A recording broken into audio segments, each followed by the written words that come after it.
Hi guys, it's Mr. Reg 92. It's been quite a while since I've done a UFC vlog. A lot has happened over the course of the past couple weeks or so. UFC 146 took place. Junior Dos Santos put his belt heavyweight title on the line against Frank Mir. And what was supposed to be a fight against Alistair Overeem, Frank Mir got the shot, and he did not fight to the best of his abilities. We'll just put it that way. Um, Dos Santos battered him in the first round, almost knocked him out. Made Mir look very slow. Mir was slow throughout the whole fight. And Dos Santos closed in on him and finished him early in the second round, or late. Was it late in the second round? One it was in the second round. Either way, but it was just I don't know what Frank Mir's game plan was. I really don't. He went out there, grabbed his foot, tried to take him down, and then he wasn't able to. So um, from that point on, he just kept it standing. And he said that he had problems with his footwork, and I don't know. Dos Santos didn't really need to move in order to hit Mir, so I don't really know what footwork he was referring to that he had problems with. But overall, it was a really exciting pay per view. The all heavyweight card for the most part. Besides the heavyweight bouts that took place, Dan Hardy um, fought Dwayne Ludwig and got a knockout victory, which was really great to see him um, come back, if you will, from the tough you know times that he's had throughout his career. And Jamie Varner also got a win against Edson Barboza, which I was rooting for Jamie Varner. I've always liked Jamie Varner, dating back to his WEC days and everything. I've always liked Jamie Varner. He always comes to fight. He had some real good fights with Donald Cerrone, and he knocked out Edson Barboza, and Edson Barboza was undefeated. He went on quite a run, and Jamie Varner was like, this is his last shot to do something with his career, and he went in there and knocked Barboza out, which was really awesome.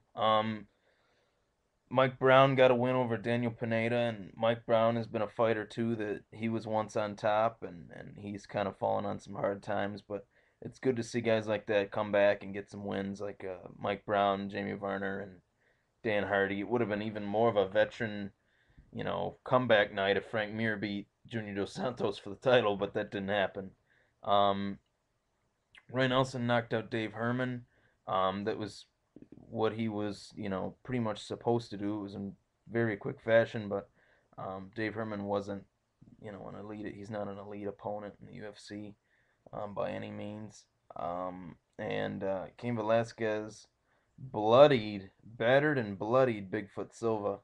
That was pretty like wow. Like that was Josh Rosenthal, who was the referee. I thought definitely should have stopped it. There was a few points in the card where Steve Mazzagatti stopped some fights late, let some fighters take some unnecessary punishment, and it's just something that's really ridiculous. And there's no really way of controlling it. Dana White has no control over that. Um, it is what it is. It's the athletic commissions that control who's reffing the fights, so it is what it is. Also, um, Dominic Cruz was supposed to be fighting Uriah Faber due to their coaches, tough rivalry, coaches fight thing, and Dominic Cruz tore his ACL, so the fight with Uriah Faber is off, and Uriah Faber is fighting Renan Barao for the interim bantamweight championship, and that is on the card. UFC 148, Silva versus Sun and Two, which I am pumped to see. Um, Also, UFC 147, which is the next pay per view, was supposed to be Vanderlei Silva versus Vitor Belfort. They were on the Ultimate Fighter Brazil, and Vitor Belfort broke his hand, and Vanderlei Silva was in search of an opponent. And of course, one of my favorite UFC pioneers steps up. That would be Rich Ace Franklin. Always comes through for the clutch for the UFC. Always steps up, takes fights. at 185, 190, 205. He's fought everyone, and him and Vanderlei have actually fought before. I think it was UFC 99. Um, they fought, and it was a crazy fight. I think it was in Germany, that one. Um, so that'll be interesting to see that again. Maybe Vanderlei could avenge that loss, and it was a very close fight too. So that was an alright matchup. That's at a catch weight of 190 pounds. Um, as for the UFC 146, I thought overall it was a good card. Afterwards, there were some things that I noticed throughout the crowd that were a little unsuspected or unexpected. Brock Lesnar was in the crowd, and Ariel Helwani asked Dana White why he was in the crowd, and Dana White said, "Well, he wanted to meet me here and meet face to face." So there might be talk now that Brock Lesnar is coming back to the UFC, leaving the WWE yet again to go to the UFC, which I think would be interesting. I think that there's still some interesting matchups for him out in the UFC. I think he could still fight. I think he could. That's the thing. I think he could still fight. I don't think he could beat the Overeems or the Velasquez or guys like that or Junior Dos Santos. Pardon me. But yeah, I think he could. I really think he could. Be to fight like the Czech Congos and the Big Nogs and stuff like that. Which that's still he's still a big draw, and that's fine. Um, I think he wants to do something that's actually legitimate. Um, so that's fine. Um, and also Junior Dos Santos fought pretty well against Frank Mir. The only flaw that I have with the whole thing is that Junior Dos Santos didn't really have to fight well in order to beat Frank Mir. Frank Mir just fought really stupid and really bad yet again. It just I'm not a big Frank Mir fan. I was rooting for him. Um, I figured it's his last shot at the title. I was rooting for him, but once the first few minutes of the first round came in, I knew that he wasn't gonna make it out alive, and that's exactly what happened. Pardon me, I'm just waking up. Figured I'd post this for you guys now, so that's the only time I got to do it. But anyways, Dana White said that Junior Dos Santos is gonna be fighting Cain Velasquez next for his next title defense. This will be the second time they fought. Junior Dos Santos won his belt from Cain Velasquez in UFC on Fox 1 in November of 2011, and it was a 64-second fight. Both of them went into the fight with devastating injuries, and they didn't want to pull out, so they fought each other. And I think that fight we never really got to see what would really happen if that if they were both healthy, what would really happen. And with what Cain Velasquez did to Bigfoot Silva, I think it's warranted his title shot. I'm sick of hearing about the Daniel Cormier and the Strikeforce guys and all that. They're with Strikeforce, they're not with the UFC. There's no point in even bringing those guys up into the conversation. Daniel Cormier is about 5'10". If he fought, he's a small heavyweight. I'm not saying he should drop down, but I don't think he could compete with I don't think he could beat a Cain Velasquez or a Junior Dos Santos. I really don't. Um, and Alistair Overeem wasn't cut from the UFC, so he's still around. It's just that he's suspended for 9 months. The Nevada State Athletic Commission suspended him for 9 months, and that's the way that went. He's not going to be um, coming back until those 9 months are up. So it's going to be really interesting to see what happens. I know Cain Velasquez was medical. He's on a medical suspension for 6 months. So I don't know if the UFC wants to give Junior Dos Santos a title shot soon rather than later. Um, there's really no one for him to fight. So besides Cain Velasquez, Roy Nelson doesn't deserve it. Shane Carwin's back is fucked. He's supposed to be coming back in the early fall. So the Dos Santos Velasquez fight makes sense.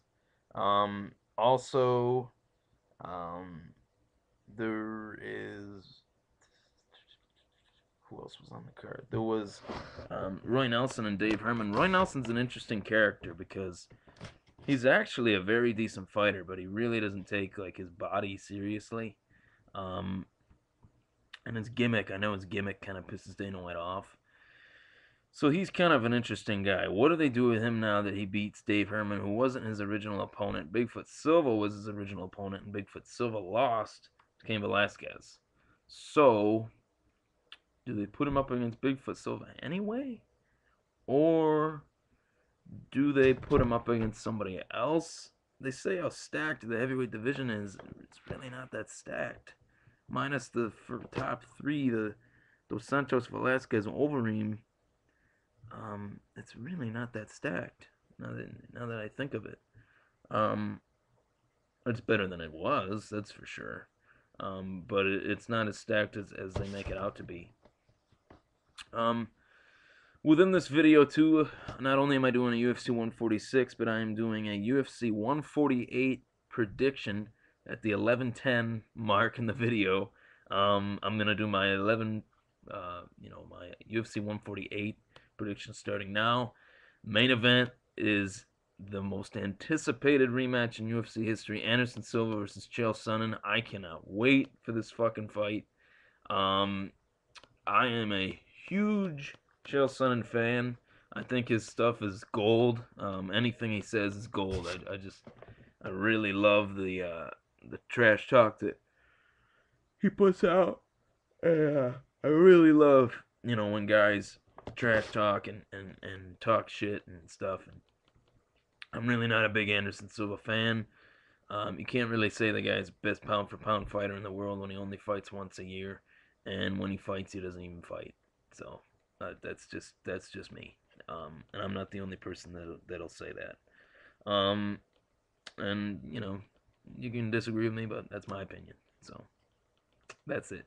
And Chael Sonnen definitely deserves a rematch, beating Brian Stann the way he did and beating Michael Bisping. So that put him back in title contention, and that's a rematch that everyone wanted to see. Fans wanted to see it. They saw how Chael put him in deep waters, and they want to see if he can do it again. He gave the champ Silva the best run for his money, so to speak. So that's a perfect matchup. Like I mentioned before, the co-main event would have been a great co-main event for the bantamweight title, which would have been Dominic Cruz defending his belt against Uriah Faber for the third fight, second time. And that fight's off, and Faber is fighting Raynan Barao for the bantamweight title, and Raynan Barao is a very good fighter. So he's been around. He's knocked a couple guys out and put on some impressive performances. So Uriah Faber has got a bit of a test in front of him, and I see Faber winning. But you never know. Anything can happen. It's the UFC, MMA, in any sport, anything can happen any given night.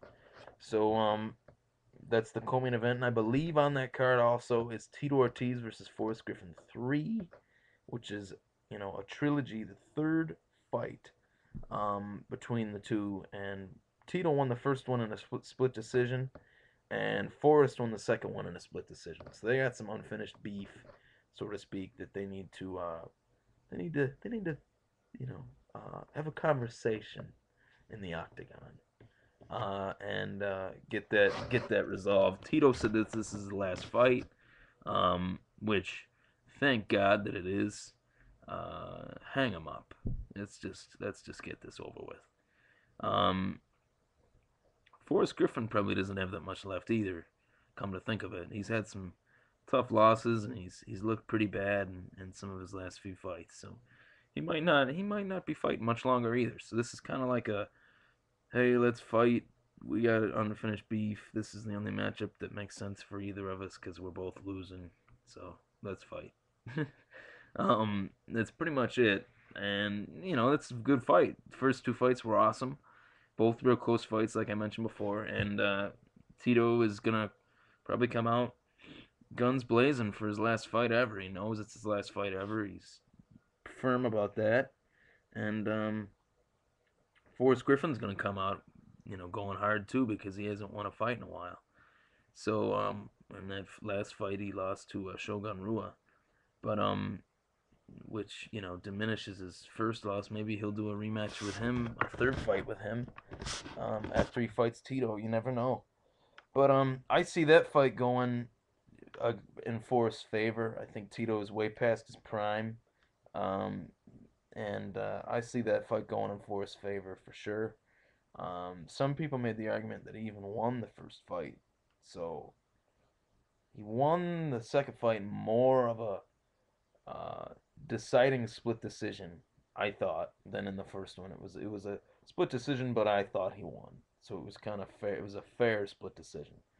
The first fight with Tito might have been a draw, might have been a draw, or it might have been a split decision for Forrest. I thought Forrest won. I remember watching that fight. It was like 2006 or seven when they first fought, and or maybe five, and that was a good fight. So um, this next one will be really good. And for my prediction for the main event, I see Chill beating Anderson Silva like he was. You can call me crazy, you can call me stupid, you can say I'm nuts, but I think Chael Sonnen definitely, no doubt, has what it takes to beat Anderson Silva. His wrestling pedigree is very high. He was an Olympic alternate for the USA. He wrestled for, I believe it was Oregon, Division One, for 4 or 5 years. Um, Trains with Dan Henderson. Trains with Yushin Okami, who did lose to Anderson Silva, but Okami is still a pretty solid fighter. Chael knows what he's doing. He has a lot of heart, a lot of motivation going into this fight, and I really see Chael Sonnen coming up with the victory. Anderson has more to lose than Chael does for sure. Chael could fight, and Anderson could knock him out, and Chael will still be Chael. He'll still be a name. He'll still be whatever. Granted, this fight is very huge for the UFC. This is a huge, huge, huge, huge fight for the UFC. Probably the biggest rematch ever in the history of the sport, of the modern era, I would say. So this is a huge fight. Also, I wanted to comment on a few days ago, a few weeks, maybe a week or two ago, um, in in upstate New York, um, John Jones was caught driving under the influence of alcohol and crashed his prized possession, his Bentley, into a pole and totaled it. Um, eh, it's one of those things where I don't want to comment on how on how I don't want to say John Jones is a bad person. I don't know him, so I'm not gonna say he's a bad person. Um, you know, it's he needs to realize he's 24 years old. He's a very young guy. He's only 4 years older than me. I'm 20. If I was, you know, if I was the world light heavyweight champion of the UFC at 24, I would have a pretty big head too. I would be pretty cocky. I would be driving a Bentley. I would be, doing all the things that he's doing. So for anyone to say that he's not setting it, he's not doing the right things, you come on. You gotta expect a little bit of, playboy partying type thing. He's the world light heavyweight champion of the world.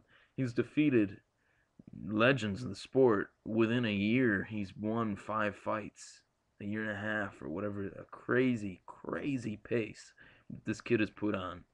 Um, I will say though that he is an example. He is one of the faces of the UFC now. He's an African American male, good looking guy. Got a pearly white smile. Very good in commercials. He's got great charisma. He's been on Jay Leno. He's been on all these huge, huge shows that has really put him and the UFC, so to speak, on the map, giving them even more mainstream um, success. And this guy is an example for the UFC, and he needs to conduct himself in a better way for the sake of the UFC, not for the sake of the fans. don't fighters. I think fighters sometimes there isn't a middle. Fighters don't care about the fans, or they care too much about the fans. Don't care about the fans. Just be yourself. Be yourself. That's all. That's all that it is. Um, he definitely needs to see some. They need to. The UFC needs to prevent John Jones from being the next Mike Tyson, because that's what I'm worried we're gonna see if this kid doesn't get his act together. And it's not even like he's had run-ins with the law before, but um, he's a young guy. He's got kids. He's got a wife. Um, he's got all this stuff on his shoulders. He's probably just letting loose, having a few beers. A few turned into more than a few, and tried to drive home, and he crashed his car. And that's those things happen, but that's a stupid decision to drive while you're drinking. Um, Everybody knows that. What could happen? What if that was a person in the road rather than a pole? Um, so UFC really needs to talk to him and reach out to him and say, hey, you're a young guy. We've thrust you into the spotlight. You've had a fast rise to the top, and we think you're going to be one of the greatest of all time, maybe the greatest of all time in the UFC. So he's 24 years old. He's got 20 years of a career if he wanted to left. And Dan Henderson's 42 and he's still fighting. So if John Jones wanted to, he could have one of the longest, most prestigious careers ever if things, keep panning out the way they do. But I really think that the UFC needs to reach out to him and say, hey, we're here for you, all that stuff, and try to calm him down a little bit. Let him know, get him on a level head, get him on a level head and everything. So that's it, guys. I got my UFC post-fight reaction. I did my reaction to UFC 147, Vanderlei Silva fighting Rich Franklin. I see Rich Franklin winning that fight. Thanks, guys.